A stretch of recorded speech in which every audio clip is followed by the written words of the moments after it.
Chapter 11. The Earl of Essex. The lady whom the Earl of Leicester married was, a short time before he married her, the wife of the Earl of Essex, and she had one son who, on the death of his father, became the Earl of Essex in his turn. He came to court, and continued in Leicester's family after his mother's second marriage. He was an accomplished and elegant young man, and well regarded with a good deal of favor by the Queen. He was introduced at court when he was but 17 years old, and, being the stepson of Leicester, he necessarily occupied a conspicuous position.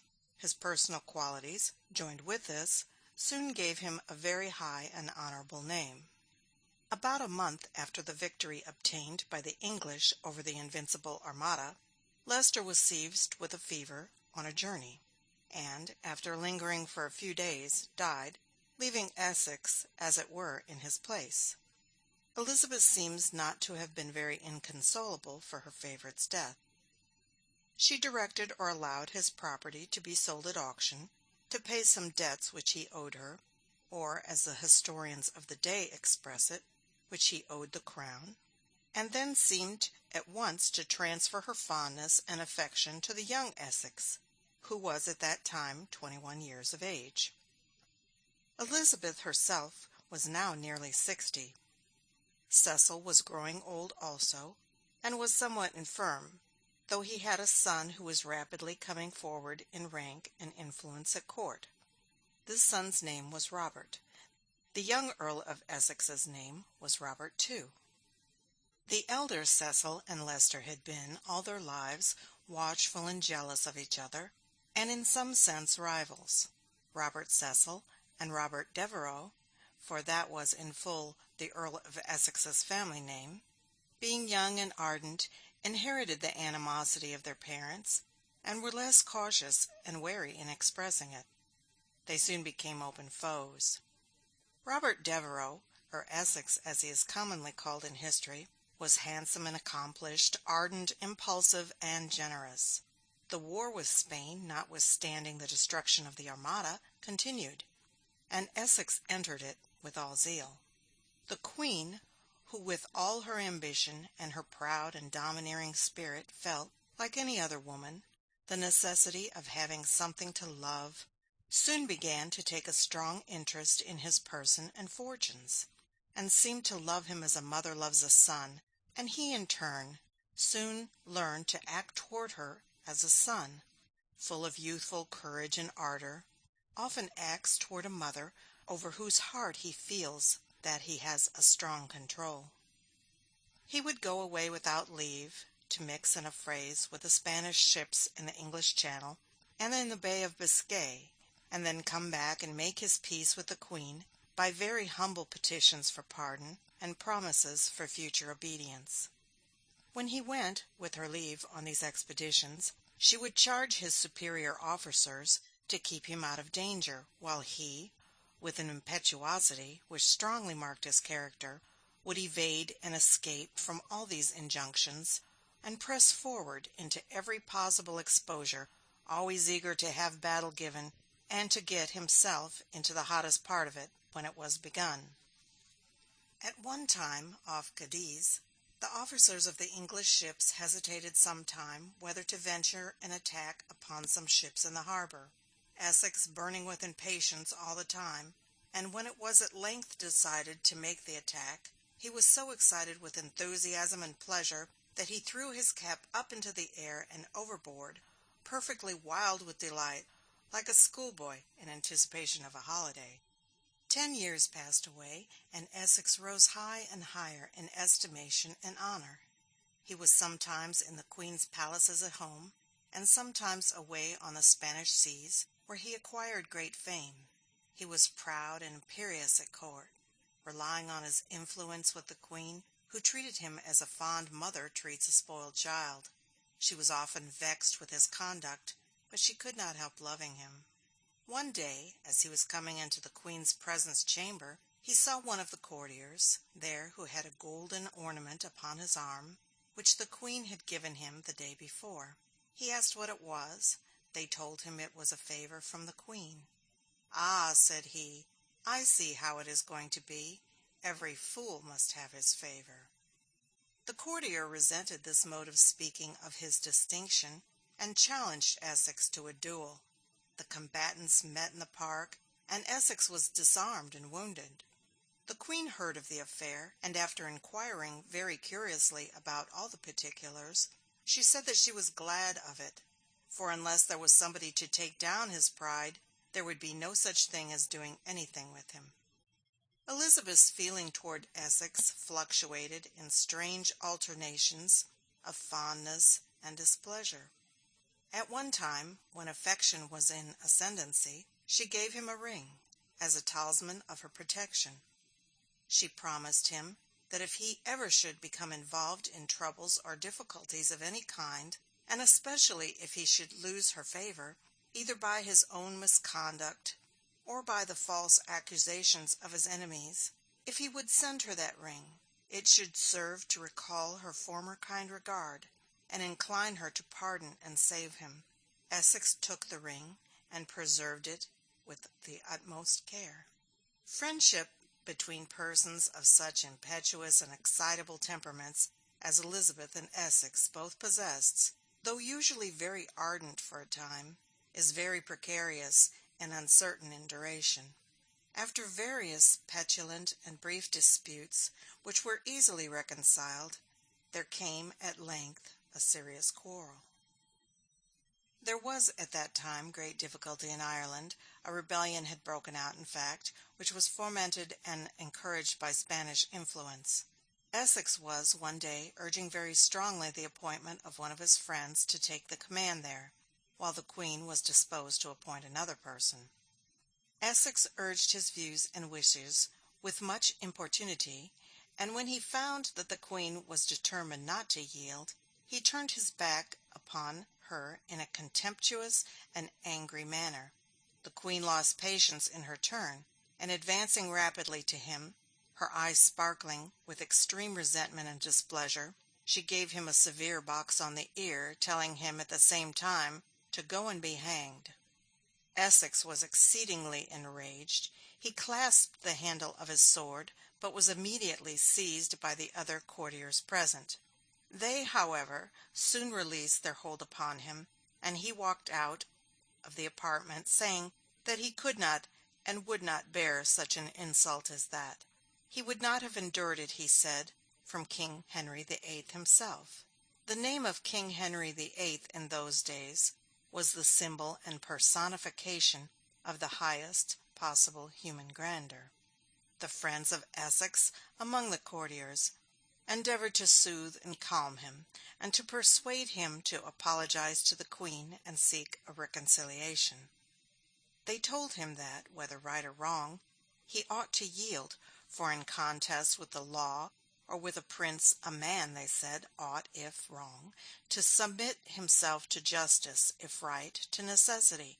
In either case, it was his duty to submit. This was a very good philosophy, but Essex was not in a state of mind to listen to philosophy.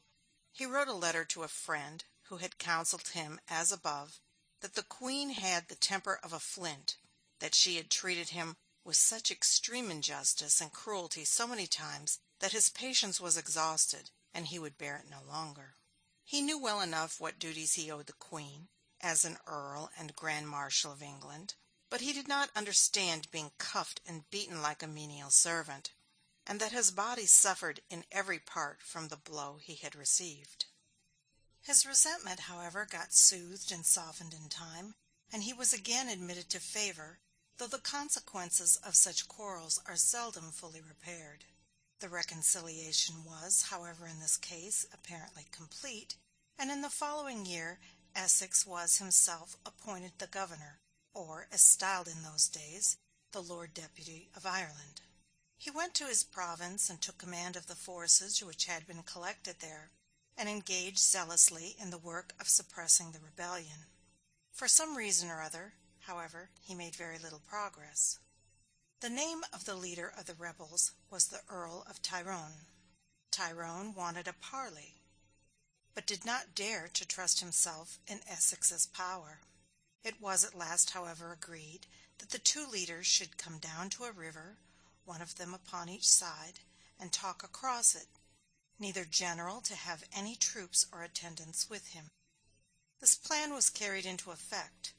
Essex, stationing a troop near him, on a hill, rode down to the water on one side, while Tyrone came into the river as far as his horse could wade on the other. And then the two earls attempted to negotiate terms of peace by shouting across the current of the stream. Nothing effectual was accomplished by this and some other similar parleys, and in the meantime the weeks were passing away, and little was done towards suppressing the rebellion. The Queen was dissatisfied. She sent Essex letters of complaint and censure. These letters awakened the Lord Deputy's resentment. The breach was thus rapidly widening, when Essex all at once conceived the idea of going himself to England, without permission, and without airing any notice of his intention, to endeavour, by a personal interview, to reinstate himself in the favour of the Queen. The house of the Earl of Essex. This was a very bold step. It was entirely contrary to military etiquette for an officer to leave his command and go home to his sovereign without orders and without permission. The plan, however, might have succeeded. Leicester did once succeed in such a measure, but in this case, unfortunately, it failed. Essex travelled with the utmost dispatch, crossed the Channel, made the best of his way to the palace where the Queen was then residing, and pressed through the opposition of all the attendants into the Queen's private apartment, in his travelling dress, soiled and way-worn. The Queen was at her toilet, with her hair down over her eyes. Essex fell on his knees before her, kissed her hand, and made great professions of gratitude and love, and of an extreme desire to deserve and enjoy her favour. The Queen was astonished at his appearance, but Essex thought that she received him kindly. He went away, after a short interview, greatly pleased with the prospect of a favourable issue to the desperate step he had taken. His joy, however, was soon dispelled. In the course of the day he was arrested by order of the Queen, and sent to his house under the custody of an officer. He had presumed too far. Essex was kept thus secluded and confined for some time. His house was on the bank of the river. None of his friends, nor even his countess, were allowed access to him. His impetuous spirit wore itself out in chafing against the restraints and means of coercion which were pressing upon him, but he would not submit. The mind of the Queen, too, was deeply agitated all the time by that most tempestuous of all mental conflicts, a struggle between resentment and love. Her affection for her proud-spirited favourite seemed as strong as ever, but she was determined to make him yield in the contest she had commenced with him. How often cases precisely similar occur in less conspicuous scenes of action, where they who love each other with a sincere and uncontrollable affection take their stand in attitudes of hostility, each determined that the obstinacy of the other shall give way, and each heart persisting in its own determination, resentment and love struggling all the time in a dreadful contest, which keeps the soul in a perpetual commotion, and allows no peace till either the obstinacy yields or the love is extinguished and gone. It was indirectly made known to Essex that if he would confess his fault, ask the Queen's forgiveness, and petition for release from confinement, in order that he might return to his duties in Ireland, the difficulty could be settled. But no, he would make no concessions. The Queen, in retaliation, increased the pressure upon him. The more strongly he felt the pressure, the more his proud and resentful spirit was roused. He walked his room, his soul boiling with anger and chagrin, while the Queen, equally distressed and harassed by the conflict in her own soul, still persevered, hoping every day that the unbending spirit with which she was contending would yield at last. At length the tidings came to her that Essex, worn out with agitation and suffering, was seriously sick. The historians doubt whether his sickness was real or feigned, but there is not much difficulty in understanding from the circumstances of the case what its real nature was. Such mental conflicts as those which he endured suspend the powers of digestion and accelerate the pulsations of the heart, which beats in the bosom with a preternatural frequency and force, like a bird fluttering to get free from a snare. The result is a sort of fever burning slowly in the veins, and an emaciation which wastes the strength away, and, in impetuous and uncontrollable spirits, like that of Essex, sometimes exhaust the powers of life altogether. The sickness, therefore, though of mental origin, becomes bodily and real, but then the sufferer is often ready in such cases to add a little to it by feigning. An instinct teaches him that nothing is so likely to move the heart whose cruelty causes him to suffer as a knowledge of the extreme to which it has reduced him. Essex was doubtless willing that Elizabeth should know that he was sick.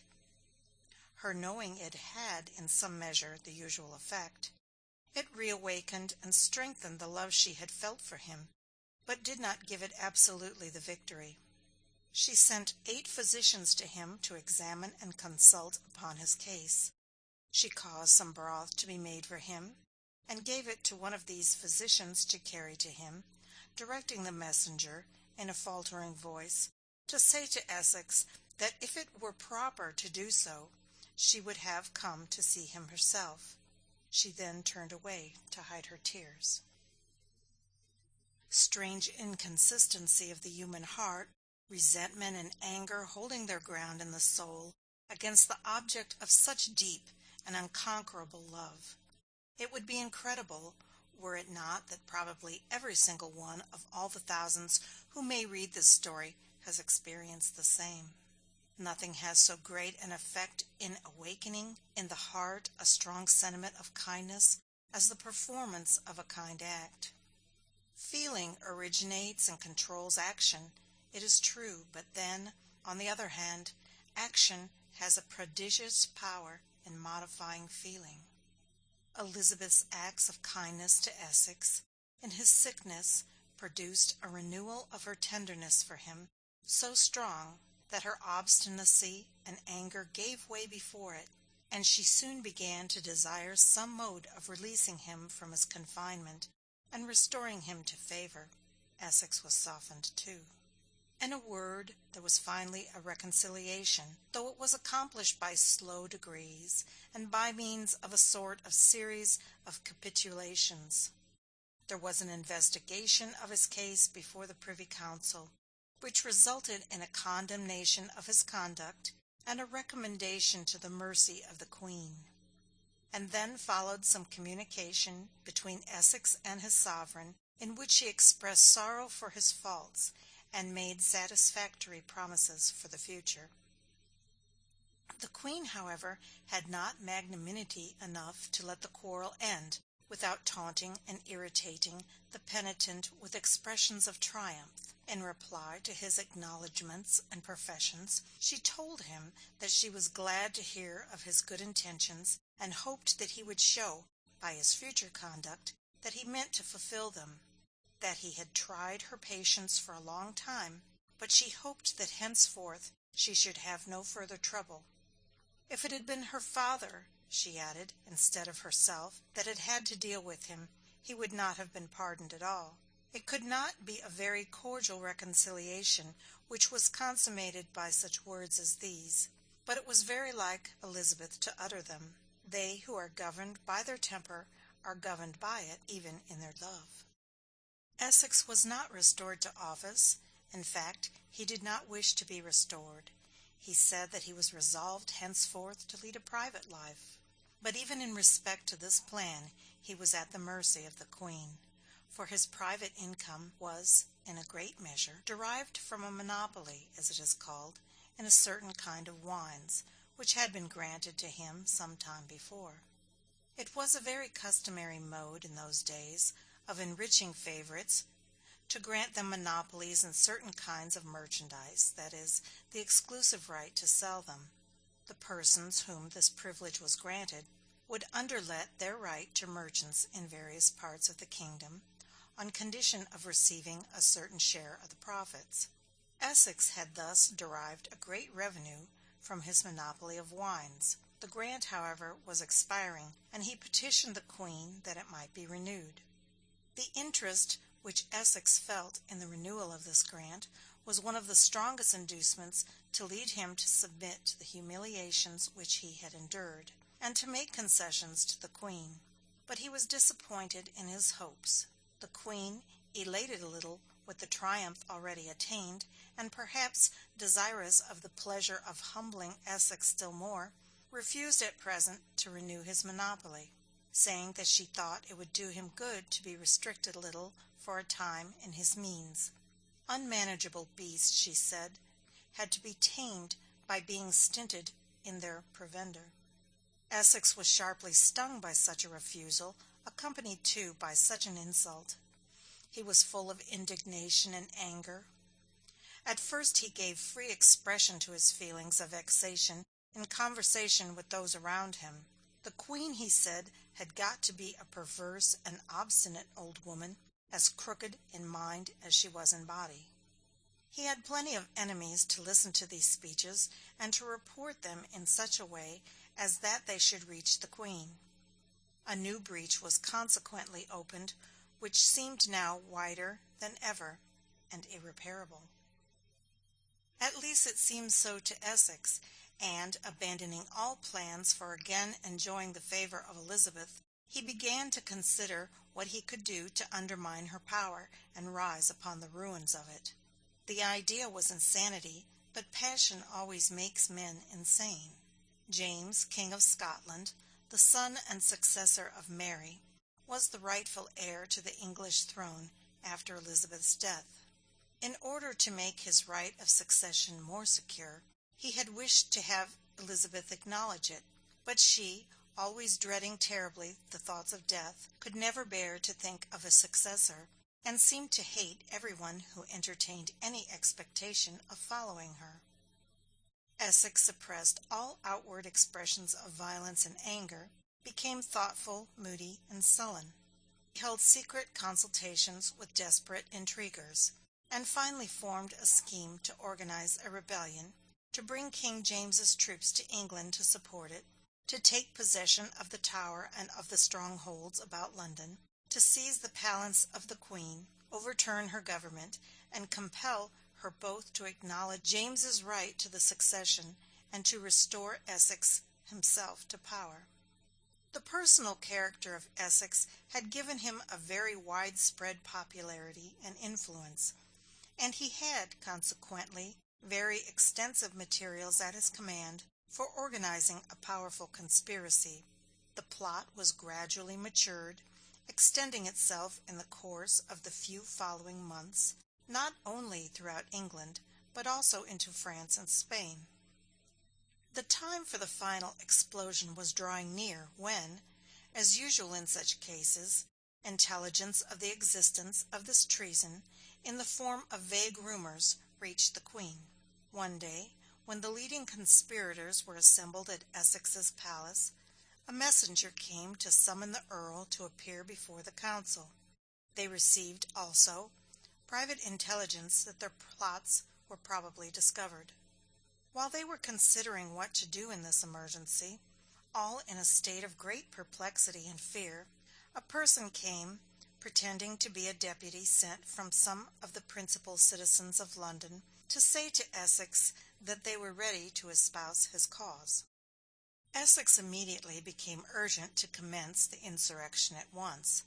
Some of his friends, on the other hand, were in favor of abandoning the enterprise and flying from the country. But Essex said he had rather be shot at the head of his bands than to wander all his days beyond the seas, a fugitive and a vagabond. The conspirators acceded to their leader's counsels. They sent word, accordingly, into the city, and began to make their arrangements to rise in arms the next morning. The night was spent in anxious preparations. Early in the morning, a deputation of some of the highest officers of the government, with a train of attendants, came to Essex Palace and demanded entrance in the name of the Queen. The gates of the palace were shut and guarded. At last, after some hesitation and delay, the conspirators opened a wicket, that is, a small gate within the large one, which would admit one person at a time. They allowed the officers themselves to enter, but shut the gate immediately so as to exclude the attendants. The officers found themselves in a large courtyard filled with armed men, Essex standing calmly at the head of them.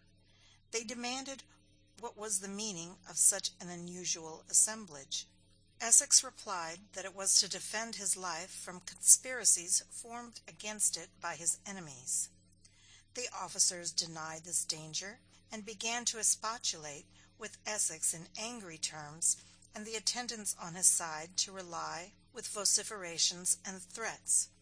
When Essex, to end the altercation, took the officers into the palace, he conducted them to a room and shut them up to keep them as hostages. It was now near 10 o'clock, and, leaving his prisoners in their apartment under a proper guard, Essex sallied forth with the more resolute and desperate of his followers and proceeded into the city, to bring out into action the forces which he supposed were ready to cooperate with him there. He rode on through the streets, calling to arms and shouting, "For the Queen! For the Queen!" His design was to convey the impression that the movement which he was making was not against the Queen herself, but against his own enemies in her councils, and that she herself on his side. The people of London, however, could not be so easily deceived. The mayor had received warning before from the council to be ready to suppress the movement if one should be made. As soon, therefore, as Essex and his company were fairly in the city, the gates were shut and barred to prevent his return. One of the Queen's principal ministers of state, too, at the head of a small troop of horsemen, came in and rode through the streets, proclaiming Essex a traitor, and calling upon all the citizens to aid in arresting him. One of Essex's followers fired a pistol at this officer to stop his proclamation, but the people generally seemed disposed to listen to him and to comply with his demand. After riding, therefore, through some of the principal streets, he returned to the Queen and reported to her that all was well in the city. There was no danger that Essex would succeed in raising a rebellion there. In the meantime, the further Essex proceeded, the more he found himself environed with difficulties and dangers. The people began to assemble here and there with evident intent to impede his movements. They blocked up the streets with carts and coaches to prevent his escape. His followers, one after another, finding all hope of success gone, abandoned their despairing leader and fled. Essex himself, with the few who still adhered to him, wandered about till 2 o'clock, finding the way of retreat everywhere hemmed up against him.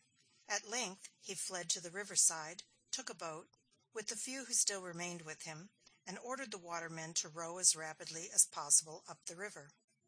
They landed at Westminster, retreated to Essex's house, fled into it with the utmost precipitation, and barricaded the doors. Essex himself was excited in the highest degree, fully determined to die there rather than surrender himself a prisoner.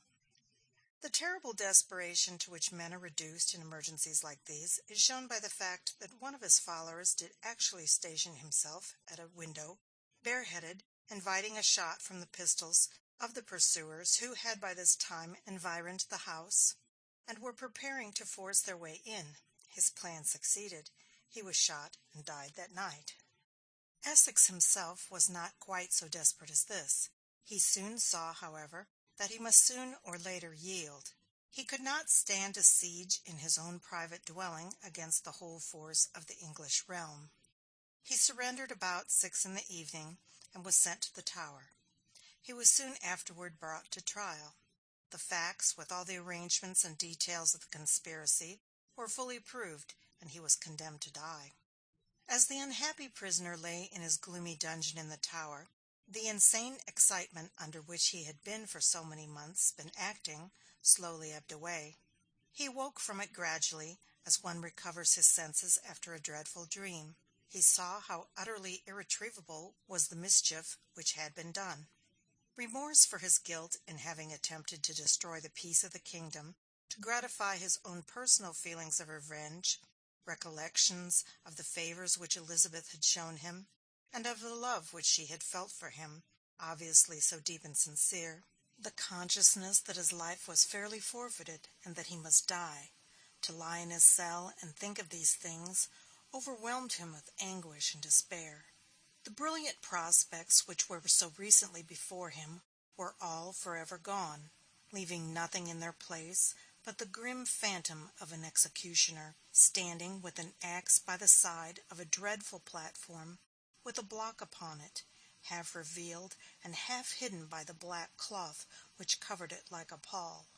Elizabeth, in her palace, was in a state of mind scarcely less distressing than that of the wretched prisoner in his cell. The old conflict was renewed, pride and resentment on one side, and love which would not be extinguished on the other. If Essex would sue for pardon, she would remit his sentence and allow him to live. Why would he not do it? If he would send her the ring which she had given him for exactly such an emergency, he might be saved. Why did he not send it? The courtiers and statesmen about her urged her to sign the warrant. The peace of the country demanded the execution of the laws in a case of such unquestionable guilt.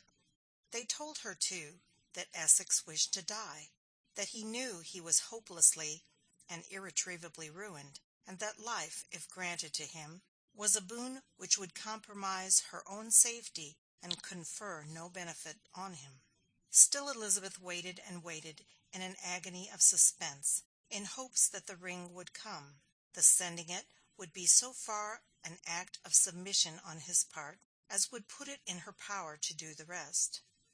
Her love could bend her pride, indomitable as it was, almost to the whole concession, but it would not give up quite all. It demanded some sacrifice on his part, which sacrifice the sending of the ring would have rendered. The ring did not come, nor any petition for mercy, and at length the fatal warrant was signed. What the courtiers said about Essex's desire to die was doubtless true.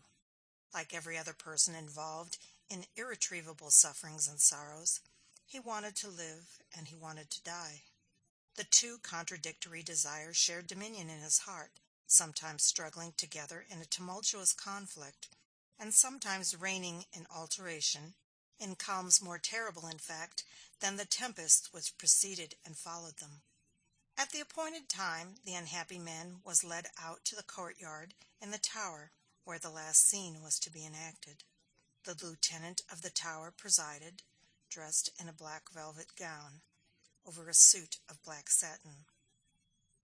The scaffold was a platform about 12 feet square and 4 feet high, with a railing around it, and steps by which to ascend. The block was in the center of it, covered, as well as the platform itself, with black cloth. There were seats erected near for those who were appointed to be present at the execution. Essex ascended the platform with a firm step, and surveying the solemn scene around him with calmness and composure, he began to speak. He asked the forgiveness of God, of the spectators present, and of the Queen, for the crimes for which he was about to suffer. He acknowledged his guilt and the justice of his condemnation. His mind seemed deeply imbued with a sense of his accountability to God, and he expressed a strong desire to be forgiven, for Christ's sake, for all the sins which he had committed, which had been, he said, most numerous and aggravated from his earliest years. He asked the spectators present to join him in his devotions, and then he proceeded to offer a short prayer in which he implored pardon for his sins and a long life and happy reign for the Queen. The prayer ended, all was ready. The executioner, according to the strange custom on such occasions, then asked his pardon for the violence which he was about to commit, which Essex readily granted. Essex laid his head upon the block, and it required 3 blows to complete its severance from the body. When the deed was done, the executioner took up the bleeding head, saying solemnly, as he held it, "God save the Queen." There were but few spectators present at this dreadful scene, and they were chiefly persons required to attend in the discharge of their official duties. There was, however, one exception. It was that of a courtier of high rank, who had long been Essex's inveterate enemy, and who could not deny himself the savage pleasure of witnessing his rival's destruction. But even the stern and iron-hearted officers of the Tower were shocked at his appearing at the scaffold. They urged him to go away, and not distress the dying man by his presence at such an hour. The courtier yielded so far as to withdraw from the scaffold, but he could not go far away. He found a place where he could stand unobserved to witness the scene, at the window of a turret which overlooked the courtyard. End of chapter 11.